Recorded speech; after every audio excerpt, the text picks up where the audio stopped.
Fala aí pessoal, sejam muito bem-vindos a mais um vídeo aqui no meu canal do YouTube, gente. Hoje eu quero trazer para vocês aqui um vídeo que eu nunca fiz aqui no canal, que é basicamente reagindo a algum outro vídeo, tá? E obviamente trazendo a minha opinião ao longo aqui do vídeo. Hoje eu quero trazer um vídeo para vocês reagindo à parte onde o Primo Rico investe cerca aí de mais ou menos, 6 milhões de reais aqui na bolsa, escolhendo algumas ações, e eu quero trazer a minha opinião sobre isso, né? Se eu acho que são ações boas que ele escolheu, se eu acho que a decisão dele foi certa, se não foi.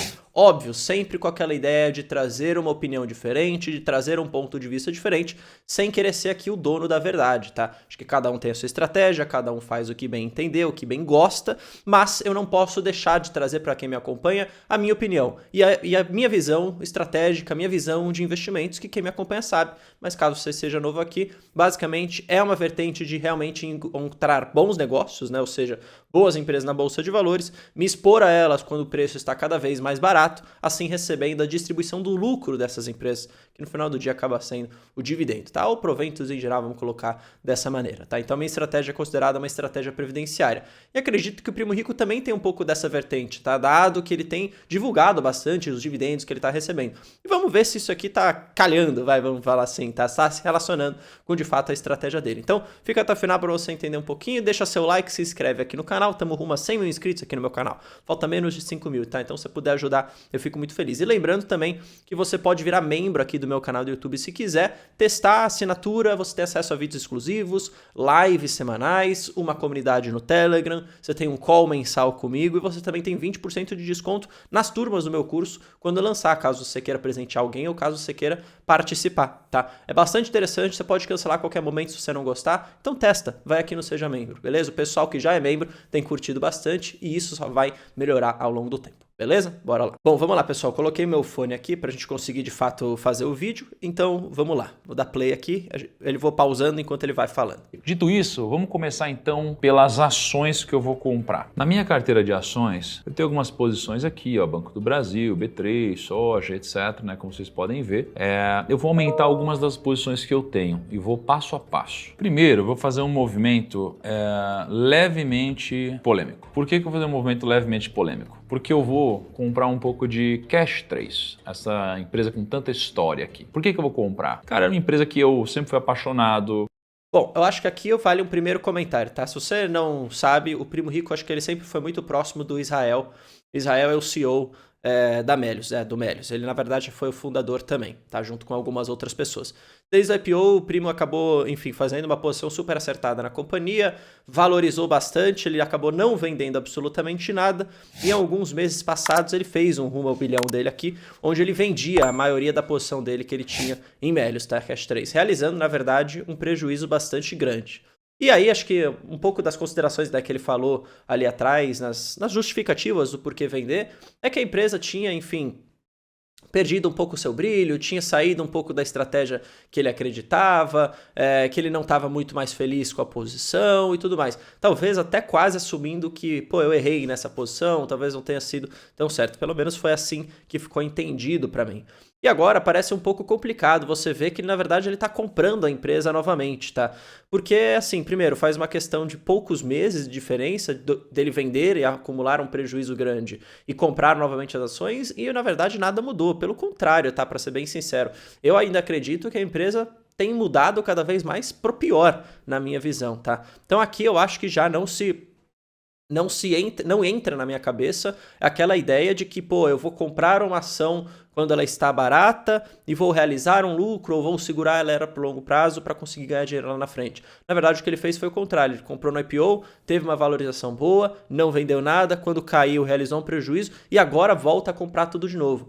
Um pouco sem nexo, para ser bem verdade. Vamos lembrar que Cash3 de nada tem de uma estratégia previdenciária, tá? Não é uma empresa que tende a pagar dividendo, não é uma empresa que está alinhada com essa estratégia e recentemente ele tem falado muito de dividendos, então acaba não na minha visão, tá, acaba não ficando muito claro pra gente o que tá acontecendo. Eu vou até aumentar um pouco a velocidade do vídeo, deixar em 1.5 vezes pra gente conseguir um pouco mais rápido, tá? Passamos por altos e baixos, ganhei muito dinheiro nela, aí perdi muito dinheiro nela. Só que hoje, qual que é a realidade dela? Hoje ela é uma empresa que tem um valor de mercado de 718 milhões de reais. Então, vamos imaginar, 718 milhões de reais. Ela tem, mais ou menos, 395 milhões de disponibilidade. Então, imagina que ela vale 700 milhões e ela tem 400 milhões em caixa, basicamente. Então, sobram 300 milhões. Ela vendeu o Bankly. Olha só, a Melius, ela fechou um acordo com o BV. É legal falar disso, tá? Porque eu acho que a venda do Bankly, na verdade, e onde eu apoiava muito uma tese de eu acreditar também na empresa no passado, era justamente por essa parte mais financeira, né? Era para mais essa parte de infraestrutura bancária.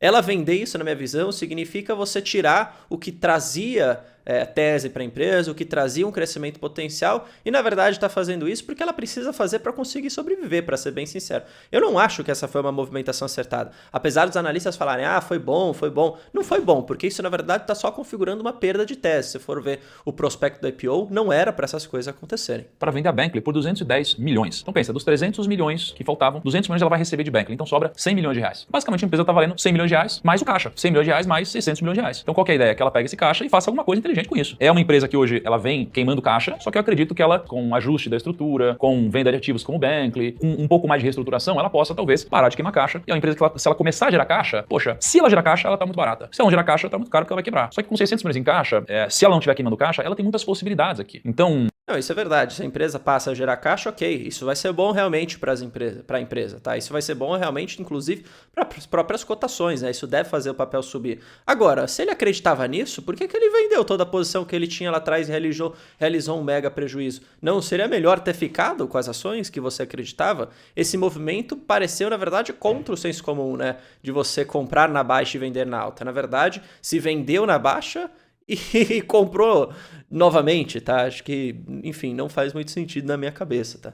De novo, não existe uma clareza exata do que ela vai fazer, não é uma empresa que, olha, já está um track aqui de um modelo de negócio vitorioso, não é, mas eu acho que existe uma certa convexidade em se expor a empresa que vale 100 milhões mais caixa. Então, eu farei um aporte aqui. Bom, vamos ver o que acontece, esperar aí o pessoal vender para mim, que senão não dá para sair comprando e subir esse preço, né? Então, temos aqui 500 mil cash 3. Vou colocar mais uma ordem aqui de 23 mil a 8 reais. Como vocês viram, eu tenho aqui 300 mil de Itasa, subiu legalzinho e tal, tá com PL de 5, né, relativamente baixo, tem todas aquelas questões, aquela tese que eu já falei pra vocês várias vezes, eu quero um pouco mais de concentração, né, numa empresa como ela. Não acho que o próximo ano dela vai ser animal de porrada, mas mesmo se não for animal de porrada, pra mim tá bom, né, dado o preço dela hoje. Então eu vou comprar um pouquinho mais de Itasa. Então vamos lá, Itasa. Aqui não tenho muito o que discordar. De fato, eu também acredito um pouco nessa recuperação de Itasa, de Taurus, na verdade. Tá? Eu venho falando isso aqui para vocês em alguns vídeos já. Eu acho que tem toda uma vertente de consolidação do mercado. Acho que o Brasil é um pouco mais complicado, dado o novo governo, mas você tem uma exposição geográfica muito boa, muito diversificada da empresa. Você tem exposição à Ásia, a outros mercados, né, que já estão teoricamente um pouco mais consolidados, como é o caso dos Estados Unidos. Teoricamente não, né? Acho que, na verdade, na realidade, mais consolidados. E você tem também uma exposição grande a forças de segurança de outros países, tá? Então isso é bom. Agora, a justificativa dele é meio nada a ver, né? Vou comprar aqui porque tá meio barato. Eu não sei se tem uma tese realmente por trás, ou se isso daqui, na verdade, foi mais um movimento de manada, dado que o Barsi gosta e ele acabou conversando com base. Mas aqui foi uma decisão boa, para ser bem sincero. Deve se tornar uma boa pagadora de dividendo. Tasa 4, né? Vamos comprar um pouquinho mais de Tasa em alguma elétrica. Eu já tenho o CEMIG. Ele quer a posição em elétricas aqui. Vamos ver. 187 mil de CEMIG. E CEMIG, pô, eu acabei de fazer um screener, eu puxei praticamente todas as empresas elétricas da bolsa. Aí você tem Auri3, CEMIG, NEOI, CPFE, TRPL, ENGIE, Taesa, Eneva, ENGIE, AES, Equatorial, Lupar, CPLE, Eletrobras. Puxei todas as empresas e aí eu fiz um screening, né? Então basicamente eu filtrei o dividend yield de todas elas, com PL de todas elas, preço e valor patrimonial de todas elas, dívida líquida sobre EBITDA, o retorno sobre o capital do acionista, crescimento dos últimos 5 anos, tanto de receita quanto de lucro, se tem liquidez e qual que é o valor de mercado. Quando eu começo a dar prêmio para as coisas e eu começo a premiar as 5 vencedoras de cada indicador, poxa, CEMIG tem aqui um dos 5 maiores dividend yields, tem um dos 5 menores PLs, uma das 5 melhores relações de dívida líquida sobre EBITDA, sobre EBIT, um dos 5 maiores retornos sobre o capital do acionista e um dos 5 maiores crescimentos. Então CEMIG está no topo do negócio. Eu já tenho CEMIG. Ela é uma elétrica que eu quero porque eu quero aumentar os meus rendimentos, né? Ela tem hoje um dividend yield de 9,3%, tem outras com rendimento maior, só que ela está entre as maiores, além de ser muito icônica, sobreviveu muito tempo, tem indicadores interessantes, então eu vou comprar um pouquinho mais aqui de CEMIG. Então vamos comprar um pouquinho dele.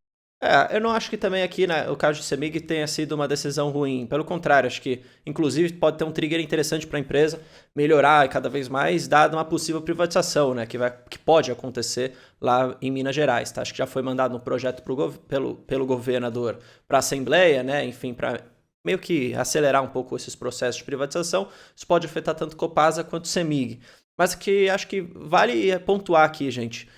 CEMIG é a melhor opção de elétrica para uma carteira, especialmente se você quer receber um dividendo? Cara, na minha visão não, tá? Na minha visão não. Acho que tem outras opções muito mais óbvias, que ok, às vezes você pode pagar um múltiplo um pouco mais caro, mas você também tem que entender um pouco do segmento que aquela empresa está atuando. Então, por exemplo, uma transmissora pura de energia pode atuar, por exemplo, com uma alavancagem mais alta, né? Dado toda a previsibilidade da receita que você tem na empresa. Então, acho que não é só isso que você deve fazer, tá? Olhar só os múltiplos. Acho que isso é um passo da análise e acho que o mais importante disso é, primeiro, você entender quais são as avenidas de crescimento, os pontos positivos e negativos daquela empresa e, mais importante, o preço teto para você conseguir realmente receber uma boa renda passiva. CEMIG não é uma empresa ruim, pelo contrário, tá? Não é ruim, mas tem opções muito mais óbvias que eu acho que valeria muito mais a pena ele colocar na carteira dele nesse momento, dado que a gente tem margem de segurança para várias outras empresas que pagam dividendos de forma muito mais consistente. A gente tem transmissoras, a gente tem algumas outras geradoras também. Então, acho que, assim, foi uma decisão boa, mas talvez não tenha sido a mais otimizada na minha visão. Não é o que eu faria, tá? Não é a elétrica que eu compraria. Mas acho que dado que ele já tinha posição, não tem problema nenhum aqui. CEMIG. Tá? Eu preciso comprar aqui 600 mil reais CEMIG. Então dá 50 a 221 mil reais aqui, 91 milhões. De CMI 4 a 12,44. Qual que é a ideia? A ideia é o seguinte, eu estava com uma pessoa muito icônica esses dias e ela me passou um pouco de uma lógica, de uma tese de investimentos que me fez muito sentido. A taxa de juros, ela estava muito alta, e quando a taxa de juros está muito alta, você tem empresas que são muito bem geridas, só que, mesmo sendo bem geridas, imagina, elas têm um EBITDA muito bom, são bem geridas, só que a taxa de juros muito alta faz com que as empresas que tenham uma alavancagem, ou seja, empresas que precisem de capital emprestado, capital de terceiros, paguem muito caro em despesas financeiras, paguem juros. Quando você paga juros sobre isso, o que acontece? Você diminui seu lucro líquido. Quando a taxa de juros começa a diminuir, a despesa financeira diminui. O EBITDA você não tem, mas o lucro líquido aumenta. Então você acaba gerando de alguma forma mais caixa. E eu comecei a pesquisar quais são essas empresas que têm, de alguma forma, participação nessa tese. Isso aqui é o que a gente chama de Fallen Angels, tá? Os anjos caídos na bolsa. Então, você tem algumas empresas interessantes. A Azul. A Azul é uma empresa que ela é bem gerida, só que tem uma alavancagem muito grande, depende muito da taxa de juros. Você tem BIF3, é a mesma coisa, BRFS3, Eco Rodovias, você tem Movida, tem Marfrig, você tem a Simpar. Todas essas empresas são empresas que, de alguma forma, poderiam participar dessa tese de Fallen Angels. Ou seja, são empresas que se beneficiam daquela taxa de juros porque são muito alavancadas e pagam muita dívida. Quando você olha para isso, eu gostaria de investir meu capital em alguma delas. Qual que eu vou investir? Bom, puxei aqui o EBITDA de todas elas, ou seja, EBITDA bacana, né? Então você tem um EBITDA razoável nessas empresas. Lucro líquido, tem algumas com prejuízo, como a Azul, tem outras com lucro líquido bem razoável, como a Marfrig e Brasil Foods. Dívida líquida, ou seja, quais empresas estão controladas e quais estão descontroladas. Cara, você tem uma Azul, que é uma loucura aqui, é um descontrole bem alto, e você tem BIF, que é um descontrole menor. PL, né? Qual que é o PL das coisas? Você tem PLs negativos, você tem PLs altos. Primeiro que aqui a gente tem que sempre alertar para uma coisa, né, gente? É muito difícil você analisar empresas diferentes com um mesmo indicador. Por exemplo, para aéreas não faz sentido nenhum você analisar PL, tá? Porque você tem algumas condições contábeis que acabam afetando um pouco do lucro líquido de forma simplesmente contábil, tá? Que isso acaba afetando também o PL. Então não faz sentido você olhar para PL quando você olha para empresas aéreas, por exemplo, tá? PL também para empresas ligadas ali mais a commodities, então a gente pode colocar aqui no caso a proteína animal, né? Como Minerva, como BRF, como a própria Marfrig, também não faz muito sentido. Então aqui acaba sendo até um erro de direção, né? Você acabar comparando essas empresas olhando pro PL, tá? Acho que basicamente nessas empresas não dá para você inferir nada, não é nenhum indicador correto para você olhar. E outra coisa, tá? De novo, o que essas empresas aqui estão relacionadas a uma estratégia de renda, que é o que o Primo vem divulgando aqui no Instagram e em alguns outros vídeos durante algum tempo, tá? Acho que nada. Veja, a Azul nunca vai pagar bom dividendo, é um setor que não faz sentido.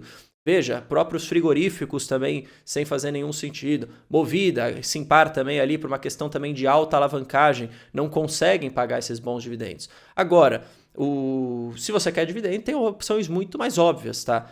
Talvez eu entenda, e por isso que fica confuso na minha cabeça, tá? Em alguns vídeos ele fala uma coisa, fala de uma estratégia, em outros ele faz outra. Então aqui você viu ele comprando Cash 3 depois de ter realizado um grande prejuízo e agora teoricamente voltou a acreditar na empresa. Aí você vê ele comprando Taurus, mas sem, teoricamente, uma boa justificativa, apesar de ser uma boa escolha. CEMIG não é uma escolha ruim, uma elétrica, isso pode trazer sim um bom yield, como ele comentou aqui no passado, e agora vem para essas empresas um pouco mais complicadas, setores que não são perenes, setores que são bem mais voláteis nesse sentido, tá? E está justificando a compra porque a gente tem possivelmente uma queda na taxa de juros e que, portanto, vai ter um alívio na despesa financeira. Veja, isso também pode acontecer com outras empresas, setores perenes que também são alavancadas, como é o caso de algumas elétricas, por exemplo, que também são mais alavancadas e tendem a se beneficiar com isso e continuam pagando bom dividendo. Então, acho que essas coisas acabam não fechando muito na minha cabeça. Como o de Movida, 38. Preço e valor patrimonial, cara, você pega o valor patrimonial das coisas, vê o quanto que a empresa está negociando, aí você tem essa relação. Qual que entrega um bom retorno acionista? Puta, retorno acionista é lucro líquido sobre de ativo menos passivo, que é o patrimônio líquido. O lucro líquido das companhias é muito baixo, porque eles pagam muita despesa financeira. Então, como as pessoas olham para esses indicadores e elas acham que as empresas estão muito mal, elas acabam achando tão caras e não compram. Daqui a pouco vem um resultado com o lucro líquido mais alto e elas falam, nossa, que empresa legal para comprar, olha o PL como tá baixinho. Só que a ideia é tentar se antecipar esse movimento. Então, eu gostaria de participar dessa tese dos Fallen Angels. E de todas essas aqui, eu decidi comprar uma ação que eu já tenho, que é a Movida. Comprar 30 mil ações de Movida, a 3. Tudo bem, aqui ele está comprando até uma posição que ele já tem, mas perceba que aqui está sendo muito mais uma estratégia, uma alocação tática. De novo, é uma outra estratégia, uma estratégia válida também, mas que não tem muito a ver com o que ele tem divulgado ao longo aqui dos últimos tempos, né? Que é o foco na renda passiva, tá? Então, isso parece não fazer muito sentido. Alguém que fica mudando muito a estratégia, acho que isso não vai para lugar nenhum, para ser bem sincero. 30 mil ações a 3,17. Vamos nessa? Saiu 10 mil, tem 20 mil penduradas na pedra. Bom, torcer para sair, né? Vamos ver se sai ao longo do tempo, tá? Em ações, então, é isso. Ou seja... Bom, foram essas ações que ele comprou, depois ele acabou investindo ali num fundo de renda fixa, na previdência dele, mas que aí não faz muito sentido aqui pro vídeo. Mas bom, gente, eu espero que vocês tenham gostado desse vídeo, tá? Eu tentei aqui trazer a minha opinião sobre essas escolhas, tá? Resumidamente, tá? Eu não acho que foram boas escolhas, acho que teria como alocar esse capital de uma forma muito mais inteligente no momento que a gente está vivendo, dado que você tem aí a oportunidade, você tem margem de segurança em outras empresas. Mas, de novo, cada um faz o que quer. Acredito que ele tenha a estratégia definida na cabeça dele e torço pelo sucesso. Claro que eu torço pelo sucesso, tá? E, de novo, aqui é só para trazer uma opinião contrária, para trazer a minha opinião, para no final do dia você se informar, para você conseguir tomar decisões cada vez melhores. Não estou falando que ele está errado 100%, não estou falando que eu estou certo 100%, estou falando que tem aqui divergências, mas que são saudáveis, tá? Se todo mundo pensasse igual, não existiria mercado, não existiria nenhum tipo de negociação, tá bom? A gente se vê no próximo vídeo. Valeu, falou. Fui.